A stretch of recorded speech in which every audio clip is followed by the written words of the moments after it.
The problem with the hedonic route is that, so the pursuit of pure happiness, let's say, is that what makes you happy in the next minute might not be something that will make you happy in the next hour. Well, you know that. There's this comic, what's his name? They called him King of the One-Liners. He talked about drinking wine. He said, don't you know that's going to cause a hangover? And he said, yeah, at the end, but the beginning and middle are excellent. And so that's really the problem with hedonism, right? Is that to pursue something that makes you happy in the immediate present risks sacrificing your, well, many things, but at least, let's say, your hedonism in the medium to long term. And of course, that is one of the major problems with drug use. And alcohol is a really good example of that, because whatever hedonic kick you might get from it that moment at night, you're going to pay for almost completely, or maybe even more so, because the next day you're much more jittery and anxious. And that's a direct consequence of withdrawing from the drug. So when you have a hangover, you're in alcohol withdrawal. So that's how fast you get, roughly speaking, addicted to it. And so if you take another drink when you're hungover, it'll cure it. But it's not a very useful cure, because all you do is push the inevitable hangover one more step into the future. And so part of the problem with the hedonic answer is happy when? Exactly, and over what period of time? And also, who's happy? Because maybe something makes you happy but makes your family miserable.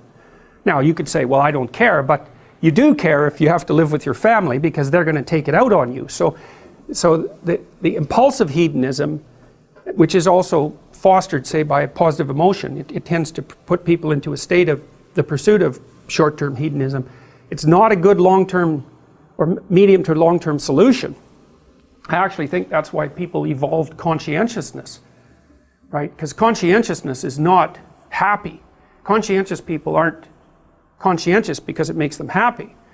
We're starting to think that they're conscientious because they actually feel terrible if they're just sitting around doing nothing. And so it's a way of staving off stress, the stress that's related to enforced leisure, something like that. You know, if you know industrious people, some of you are industrious, some of you will have industrious parents. They just can't sit around and do nothing. They have to be working.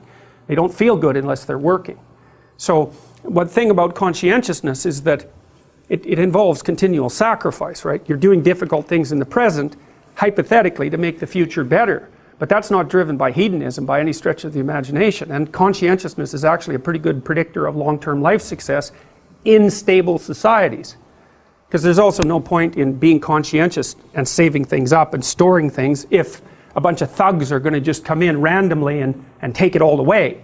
So conscientiousness actually only works intelligently in societies that have some medium to long-term stability. You know, because you can get wiped out by hyperinflation too, because hyperinflation kills off the conscientious people.